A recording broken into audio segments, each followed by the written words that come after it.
नमः शिवाय सभी को। साथ ही मेरे ओम स्वामी जी, मेरे गुरु के चरणों में, डिवाइन सोल के चरणों में बहुत बहुत नमन। आज एक बहुत महत्वपूर्ण टॉपिक को ले रहे हैं। हम हिंदुओं को क्रिटिसाइज़ किया जाता है कि आप तो 33 करोड़ देवी देवताओं को पूजते हैं। हालांकि जो 33 करोड़ 33 कोटि है, उनको भी कई तरीके से आजकल डिफाइन किया गया है कि 33 कोटि का क्या मतलब होता है, कि प्रकार के होते हैं या 33 करोड़ ही हैं। इसको अलग अलग लोगों ने अलग अलग तरीके से डिफ़ाइन किया है। आज हम इस मुद्दे पे बात नहीं करेंगे कि वो 33 करोड़ हैं या 33 प्रकार के हैं या 33 कोटि का क्या अर्थ होता है। कहने का मतलब ये है कि जो हिंदुइज्म है उसमें इतने सारे देवी देवताओं को क्यों पूजा जाता है और हम भगवान किसको मानते हैं। तो और इसके बारे में कई ऐसे मीम्स, कई ऐसी कहानियाँ भी बनाई गई हैं जो कि हमारे इस जो हमारी आस्था है उस पर प्रश्न उठाती है। वो जो कहानी बहुत फेमस है कि एक बंदा जो था वो डूब रहा था, वो हिंदू था, तो उसने पहले शिव को बुलाया, फिर विष्णु को बुलाया, फिर ब्रह्मा को बुलाया, फिर गणेश को बुलाया, तो इस चक्कर में वो डूब गया क्योंकि कोई बचाने नहीं आ पाया उन्हें।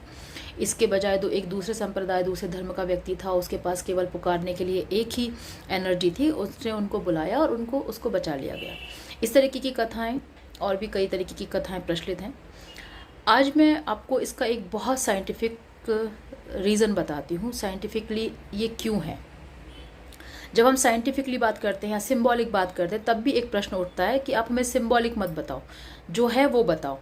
तो सिंबॉलिक रूप से ही पूरा हिंदू सनातन धर्म सिंबल्स पर ही पूरा टिका हुआ है। और हिंदू सनातन धर्म ही नहीं, हर धर्म में सिंबल का और उनकी जो उपदेश हैं उनके कई अर्थों का ही महत्व है। ऐसे डायरेक्टली वो आपको प्रेजेंट नहीं किया गया है। अगर आप किसी और धर्म को भी मानते हैं तो आपके पास क्रॉस है, अगर आप किसी और संप्रदाय को भी मानते हैं तो वहाँ भी आपके पास एक सिंबल है, एक अक्षर है, एक शब्द है जिसको आप मानते हैं।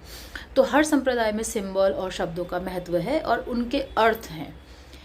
तो उनको सीधे सीधे क्यों नहीं बता दिया गया। अगर आपको गणपति एक सिंबल है, उनका कोई अर्थ है, तो सीधे सीधे उस अर्थ को भी बता दिया जा सकता था। क्यों नहीं बताया गया? इसका रीज़न ये है कि हमें संसार में भेजा ही गया है इस स्टडी को करने के लिए। हम मतलब कहने का मतलब, जैसे हम अपने बच्चे को या हम खुद भी कभी कॉलेज में या किसी यूनिवर्सिटी में हम दाखिला लेते हैं तो वहाँ पे हमारा एक पर्टिकुलर सिलेबस होता है। अगर हम उस सिलेबस के अलावा कुछ और पढ़ने लग जाते हैं तो ऑब्वियस सी बात है वो हमारे लिए कहीं से भी रिलायबल नहीं होगा। अब जब हम यहाँ संसार में आते हैं तो हमें इन्हीं चीज़ों को तो डिकोड करना है। हमें भगवान का जो हमारा सिलेबस है, जो हमारा आध्यात्मिकता का सिलेबस है कि हमारी सोल क्या है, परमात्मा क्या है, इस संसार में ये भावनाओं का क्या गेम चल रहा है, इसी को तो हमें डिकोड करना है ना। ऐसा नहीं है कि अब हम इसी काम में लग जाएंगे, मतलब हम बिल्कुल हर किसी को सन्यासी ही हो जाना चाहिए, सब कुछ छोड़कर यही काम करना चाहिए। कहने का अर्थ वो नहीं है। कहने का अर्थ ये है इस पर भी समय देना चाहिए, क्योंकि आपको वो जो महत्वपूर्ण पहलू है ना आपके जीवन का, उसको भी आपको देखना ही चाहिए। भले आप किसी भी जॉब में, किसी भी बिजनेस में, किसी भी क्षेत्र में हैं, वो आप ज़रूर करें, लेकिन इधर भी आपको समय देना ज़रूरी है। क्योंकि आप जब तक ये सिलेबस कंप्लीट नहीं करोगे तब तक आप मुक्त नहीं हो सकते। आपको बार बार बार बार इस संसार में आना पड़ेगा। अब बात करते हैं कि जो इतने 33 करोड़ देवी देवता, 33 कोटि देवी देवता की बात की जाती है, वो क्या हैं। वो हमारी इस ह्यूमन बॉडी में अलग अलग तरीके की एक एनर्जी है। जैसे ब्रह्मा, विष्णु और शिव की सबसे पहले बात करते हैं, फिर अदर एनर्जीज़ की भी बात करेंगे। तो हमारे बॉडी में जो सेल्स हैं उनका निर्माण वो ब्रह्मा की एनर्जी है। वो जब हमारी बॉडी में रहते हैं 30 से 90 दिनों तक हमारे अंदर नए सेल्स बनते रहते हैं। जैसा कि हम जानते हैं कि हर 3 मंथ में हमारे अंदर की चीज़ें बहुत रिन्यू होती हैं। तो जो रिन्यू होती हैं वो ब्रह्मा का काम है, लेकिन जब तक वो हमारी बॉडी में हैं, पनप रही हैं, हमें पोषण दे रही हैं, हमारा शरीर उससे चल रहा है, तो वो विष्णु का काम है। वो एनर्जी जो है वो विष्णु, श्री हरि की एनर्जी है।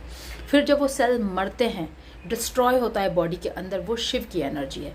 इसी तरह गणपति को ले तो हमारी बॉडी के अंदर, हमारी भावनाओं में जो हमारे अंदर एनर्जी का प्रभाव है, उससे जो हम धन आकर्षित करते हैं अपने जीवन में, धन कहें या मूलभूत जो आवश्यकताओं की चीज़ें हैं, वो जब हम अपने जीवन में आकर्षित करते हैं तो उस एनर्जी का जो सेंटर है वो है गणपति।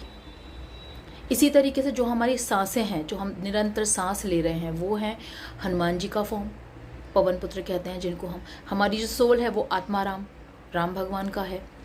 बुद्धि जो है वो भी अर्जुन और कृष्ण से, कोई लोग बोलते हैं अर्जुन, कोई कहते हैं कृष्ण, अलग अलग मतभेद हैं, लेकिन वो जो एनर्जी का फॉर्म है वो उस देवता को इंडिकेट कर रहा है, वो उस एनर्जी को इंडिकेट कर रहा है।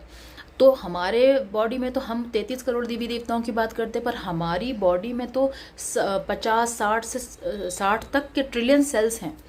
तो उस एक एक सेल में एक अलग तरीके की एनर्जी वाइब्रेट करती है, एक अलग तरीके की एनर्जी से वो चल रहा होता है। तो फिर तो और ज़्यादा हो सकते हैं। तो वो सिंबल हैं ऐसे कि वही वो एक जो कुछ 33 कोटि, मतलब जो मेजर चीज़ें हमारी लाइफ में होती हैं, पैसा है, रिलेशन है, वैवाहिक जीवन है, हमारे अंदर की भावनाएं हैं, हम जो बात कर रहे हैं, जो शब्द निकल रहे हैं हमारे मुख से, या हम यहाँ पर जो ध्यान लगाते हैं या एक अलग वर्ल्ड में जाते हैं ध्यान के माध्यम से, और हमारा आध्यात्मिकता का जो लेवल है, हमारी जो आध्यात्मिक चेतना है, वो जो सिंबल है वो शिव का सिंबल है। तो इन सब चीज़ों को डिनोट करने के लिए इन सब एनर्जीज़ का नाम दिया गया है। तो हमारा जो सनातन धर्म है वो इतना रिच है। अब सीधे सीधे इसलिए नहीं कहा गया क्योंकि फिर आप क्या करोगे, आप जब सर्च करते हो, जब जैसे अभी मैंने आपको बहुत कुछ डिकोड करके दिया, लेकिन ये ज्ञान आपको बहुत इजी मिला है, तो आप हो सकता है भूल जाएं या आप उसको इतना महत्व ना दें। लेकिन जब आप खुद मेहनत से इस ज्ञान को अर्जित करते हैं, ढूंढते हैं, टटोलते हैं कि ये जीवन क्या है, ये कैसे चल रहा है, तो आप उस जीवन को ढूंढते ढूंढते भी आपकी एक आध्यात्मिक प्रोग्रेस होती है। और इसीलिए हर एक व्यक्ति को अपना सत्य खोजना चाहिए। ये बुद्ध ने भी कहा है, ये परम पूज्य स्वामी जी ने भी कहा है कि आप अपना सत्य खोजो। हर किसी का सत्य अलग हो सकता है और उसे आध्यात्मिकता की तरफ भी खोजबीन अपनी चालू रखनी चाहिए। ये नहीं कि हम जो काम कर रहे हैं बस हमारा सारा जीवन केवल उसी में लगा हुआ है। मैक्सिमम टाइम आप उसको दो, लेकिन आप दिन में 2 या 3 घंटे आप कुछ स्क्रिप्चर्स को पढ़ें, कुछ धार्मिक ग्रंथों को पढ़ें, कुछ टटोलने की कोशिश करें, क्योंकि हर एक व्यक्ति की अपनी अलग तरीके की जिज्ञासा तो आध्यात्म को लेकर होती ही होती है। उस जिज्ञासा के अकॉर्डिंग आप बुक्स पढ़ें, आप डिस्कवर करें कि आपकी जिज्ञासा, किसी की जिज्ञासा आत्मा के प्रति होती है, किसी की जिज्ञासा शरीर के प्रति होती है, किसी की जिज्ञासा भावनाओं के प्रति होती है कि ये भावनाएं क्या हैं, किसी की जिज्ञासा जन्म मरण के चक्र के प्रति होती है कि ये क्या चल रहा है गेम। तो जिस तरीके की भी आपकी जिज्ञासा है उस तरीके की आप साधन को एकत्रित करें और अपनी जिज्ञासाओं को शांत करें। इसी तरीके से कई सारे माध्यम भी हैं कि अगर आप मानते हैं कि संसार केवल एनर्जी के फॉर्म में है, यहाँ पर कोई भगवान नहीं है, तो आप ध्यान क्षेत्र में जाइए। अगर आपको लगता है कि आप ही की तरह शरीरधारी कोई भगवान है, तो फिर आप अलग क्षेत्र में जाइए, यानी कि आप मंत्र साधनाओं के क्षेत्र में जाइए। हर मानसिकता के लिए एक अलग तरीके का आध्यात्मिक क्षेत्र है, आपके टाइम के अकॉर्डिंग भी है। अगर आपके पास बहुत समय है तो आप उस तरीके की स्टडी करते हैं, आपके पास कम समय है, आप गृहस्थ हैं तो उस तरीके की स्टडी करते हैं। लेकिन आपको अपने जीवन के अनुसार ये ज़रूर निकाल लेना चाहिए कि मुझे आध्यात्मिकता में कितना, कैसा और किस तरीके का समय देना है, मुझे किस तरीके से चलना है। उस रास्ते से आप हट कर चल नहीं सकते। आपको अपनी मर्जी से या प्रकृति के नियमों के द्वारा इस रास्ते पर तो आना ही पड़ेगा, चाहे आप किसी भी धर्म संप्रदाय के हों।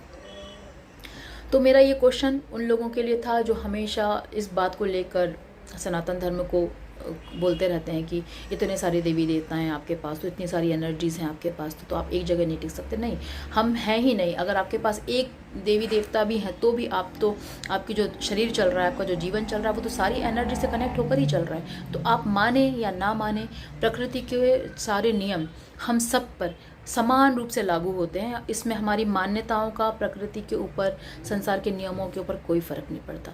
अच्छा ये है कि हम माने और फिर हम अपने अकॉर्डिंग उसको और सर्च करें और डीप में देखें। तो ये मेरा आंसर था। आप सभी को बहुत बहुत नमस्कार। आशा करती हूँ कि आप सभी को ये उत्तर सेटिस्फाई किया होगा। बहुत बहुत धन्यवाद। नमस्कार।